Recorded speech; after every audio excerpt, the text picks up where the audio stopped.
Okay, så første spørgsmål var, at i mange forskellige sportsgrene har højde, erfaring og alder stor betydning, og holdene går meget ved at sammenligne sig. Kan statistik bruges til dette? Der har vi valgt at svare, som man kan se her, at statistik er den ideelle måde at sammenligne ting på. Du får nemlig et overblik over de forskellige holds højder, alder og erfaring, og også hvor mange kampe de vinder. Og så kan man så drage en konklusion ud fra det.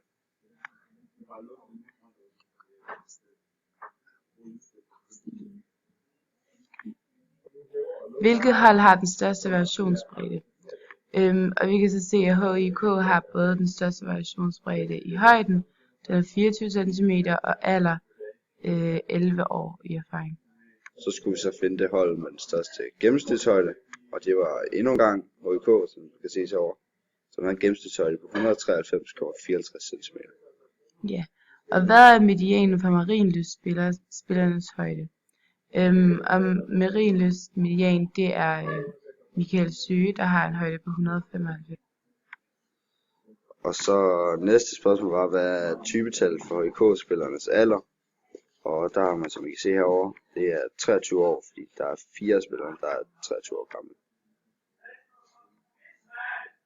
Okay, og næste spørgsmål. Opstil lighedsdiagrammer med frekvens, hvor de to hold I bestemmer selv, om det er for højde, alder eller antal kampe. Her skal vurderes, hvad der er størst betydning. Og det har vi så gjort her, og vi har gjort det med højden.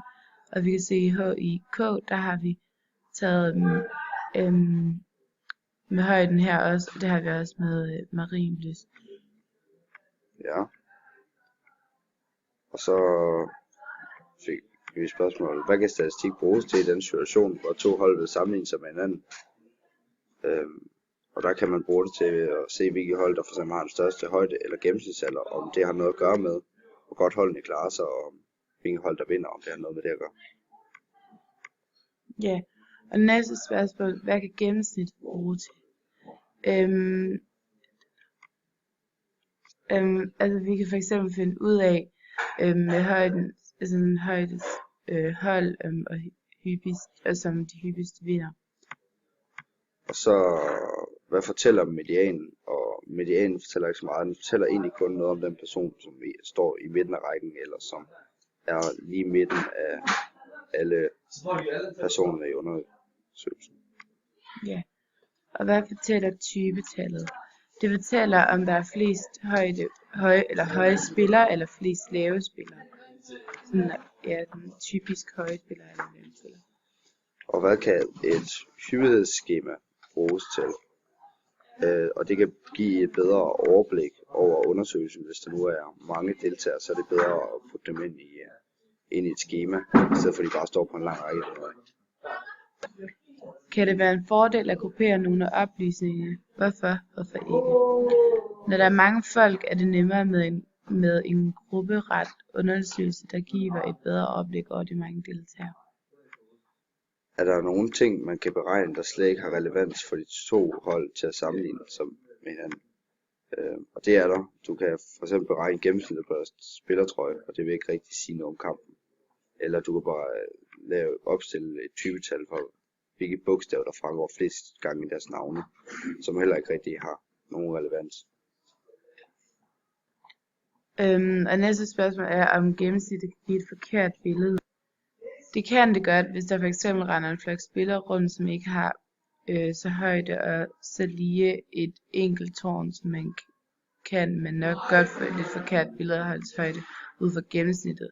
For eksempel ville det være sådan lidt usædvanligt, hvis der var spillere på for eksempel 1,5 meter, og så en, der er 2 meter. Så vil gennemsnittet sådan se forkert ud, fordi så ligner det, at de andre spillere er højere, end de normalt er. Kan man sammenholde forskellige oplysninger, f.eks. median og gennemsnit, og så få mere ud af dem? Og vil sige, det eneste, man så rigtig kan sammenholde, det er typetal og gennemsnit, fordi det hænger som regel en lille smule sammen med, at gennemsnittet lander lige omkring den hyppighed, der er flest af, altså typetal. De andre synes jo ikke rigtigt, at man kan sammenholde som sådan. Prøv at give bud på, hvem I tror, der er det bedste hold, og give en begrundelse ud fra et matematisk synspunkt. Det er muligt, at I skal beregne flere statistiske ting og vurdere og sammenholde. Vi tror, at Marienlyst vinder, at de har flest erfarne spillere.